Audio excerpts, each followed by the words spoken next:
And we have episode 58 of Collateral Banter. I'm your host, Danny T.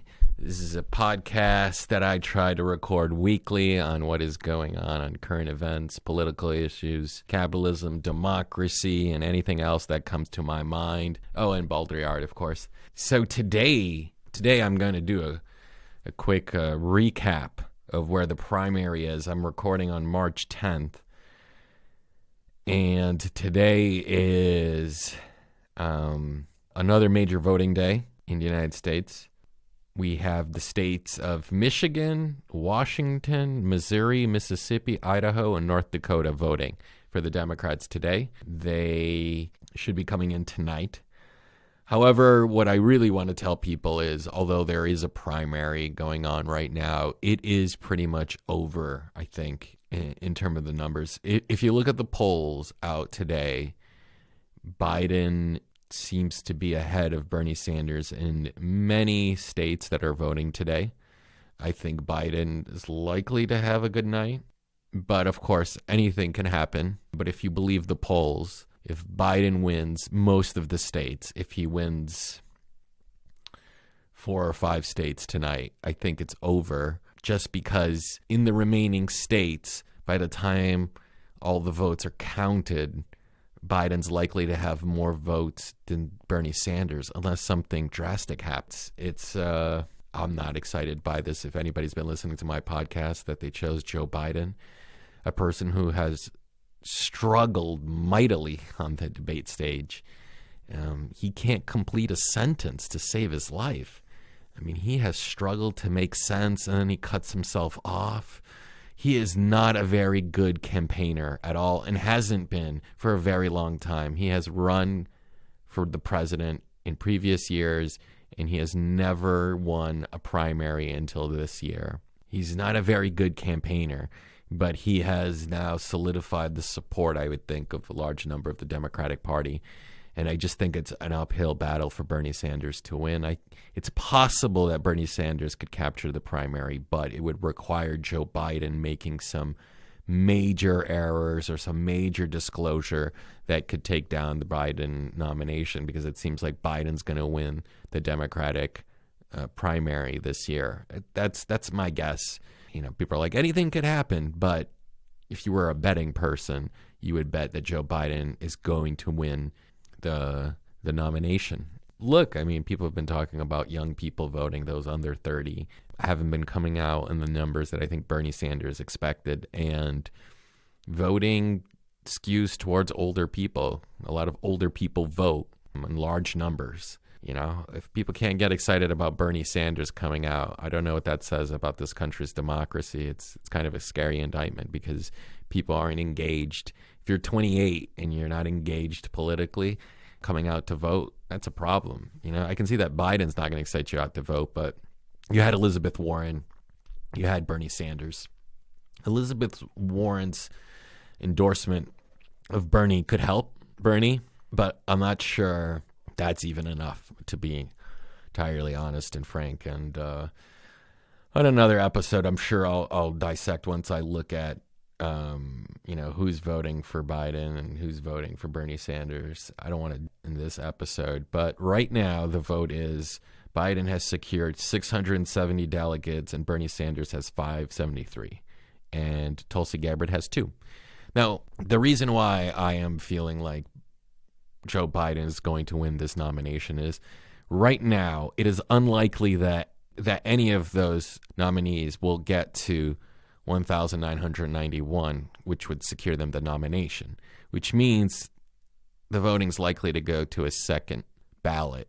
And that means the superdelegates come in. And I just don't see how Bernie Sanders can convince the superdelegates that they should vote for him over Biden. I just don't buy it. I just don't think they would do that. So for that reason, I think Biden is going to win. Also, it could be that Biden just wins the nomination outright. A lot of things are going to have to break his way.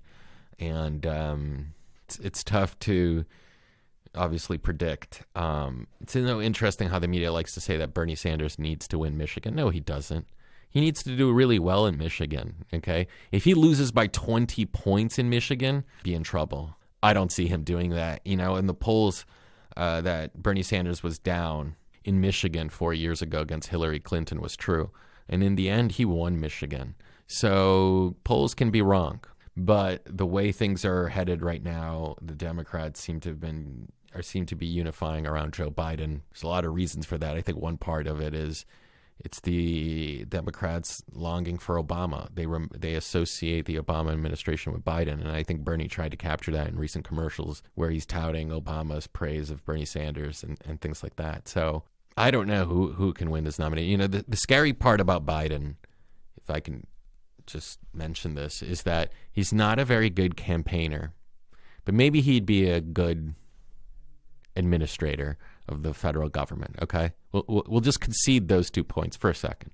Okay, so Trump is like, to my view, he's like the opposite of that. He's not a very good administrator. He's not into the details. He's not into the daily. He kind of wants to delegate that to other people. Okay, fine. And is, you know, the coronavirus and other issues that have been going on kind of reinforces that point.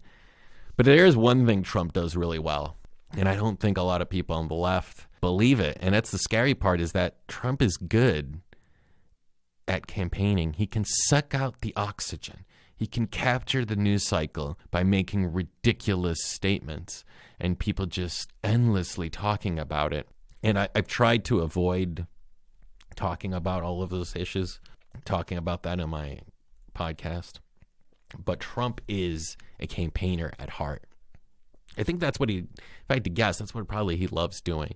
Sure, governing and all of that, but that's not where he really enjoys himself. He loves going out and doing campaign rallies. He loves going out and talking to people and doing skits about his opponents, always branding his opponents, right? Low energy and all that crap that he says. But he's doing that as effectively to kind of convince people, because if he can capture the TV audience and he can repeat himself, always calling somebody crooked Hillary, crooked, crooked, crooked, crooked, people begin to associate the word crooked with Hillary. And he always starts the word before the person's name, so it just kind of reinforces that, almost becomes part of their name. The scary thing, it works.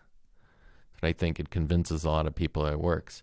So putting up Joe Biden, who right now is a person struggling during debates and struggled to make sense. He's confusing names all the time during rallies. Yeah, he has the energy and he has what they're calling Joe-mentum, which is a ridiculous term. I can't believe I actually used it. That's what he's rolling on, and I just think at this point he's likely to win the nomination. And it'd be interesting to see what Bernie Sanders does. Does he rally around Joe Biden? Does he wait a bit to see what Joe Biden will propose, who his vice president nominee will be? I mean, I think most people realize it will likely be a woman, and I assume it will be. So we'll see. We'll see what happens there. Yeah. So in other news, you have the stock market just reacting on an everyday basis to what's going on with the coronavirus. But yesterday's stock market fall of nearly 2,000 points wasn't just the coronavirus. It was the collapse of oil prices. If oil prices keep falling, the goal is to try to bankrupt the oil sector in America and keep prices low, since they've incurred a lot of debt. Hopefully some will default, and that should reduce competitors. I think that's what you're seeing right now between, I guess, Saudi Arabia and Russia. That's sort of what the news is saying is going on behind the scenes. Obviously going to have an impact on the market. Just so many places around here in in Massachusetts in general. Amherst College, Smith College have essentially said all of their classes will be now online until the end of the semester, and are telling students to kind of go home. They're telling the students to go home. It's just a matter of time when other universities are doing it. Stanford did it yesterday. Harvard did it today. Columbia did it yesterday. Other schools to follow. I just think, though, it's going to be a nightmare for the bigger schools that maybe have 15, 20, 30,000 students to have systems working properly online will prove difficult. But the challenge is if you allow the students to go out on spring break and then all come back, who knows what you're bringing back to the community. So that is another crisis that we're experiencing right now. What am I supposed to say? You know, you elect incompetent fools in government, and then you're surprised when a crisis erupts and you have incompetent fools in government. Oh, well, budgets have been slashed of the very agencies that could have handled this, you know? So, hey, that's a good idea, right? And of course, could have anybody anticipated this? Well, I don't know. Let's look back at the last 10 years. You know, we've had SARS, MERS, Ebola. You know, it was nobody anticipating that, hey, maybe another one's going to come by at some point in the future. Maybe we should invest in this, right? It's exactly what's wrong with the society today is that nobody can think in the future. Nobody can plan today for the future. Nobody can invest today for the future. The future almost doesn't exist. You only live, you know, by the moment, you know. What's that saying that a lot of people use? YOLO. You only live once, right? Well, if you only live once, then you live in the moment all the time. And what is the future to you? It's nothing. You're only living for the moment. And so I think that's what ultimately is happening now. And it's disturbing because the impact this is going to have in communities is going to be devastating. They're closing basketball games. Spectators aren't able to go. The games are still happening. It's going to happen to the NBA. Maybe Major League Baseball will play a few months without any fans. I mean, that changes things. People going online, and those changes are pretty radical, I think, for society today because we're not expecting it. It's very different. It changes the dynamics. There's a part about democracy that I think people should remember is that democracy works when we build communities and engagement between people.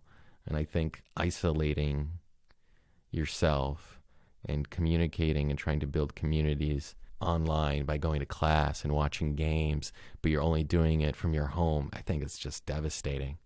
It's just further isolation of people in the society, and that atomizing of the individual has terrible repercussions, I think, for society. Unless it's short term. You know, you got to be hopeful sometimes it is short term. But there are products that are missing. People have been buying now for several weeks.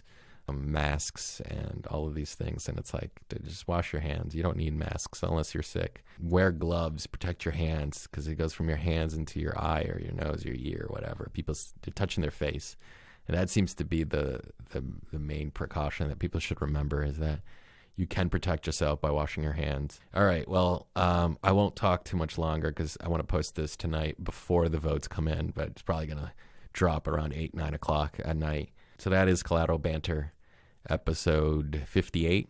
Hopefully that's correct. And I appreciate you listening. I will move on from this and go back to some of my regular episodes on politics, democracy, capitalism. All right. Thank you for listening. Take care. Bye.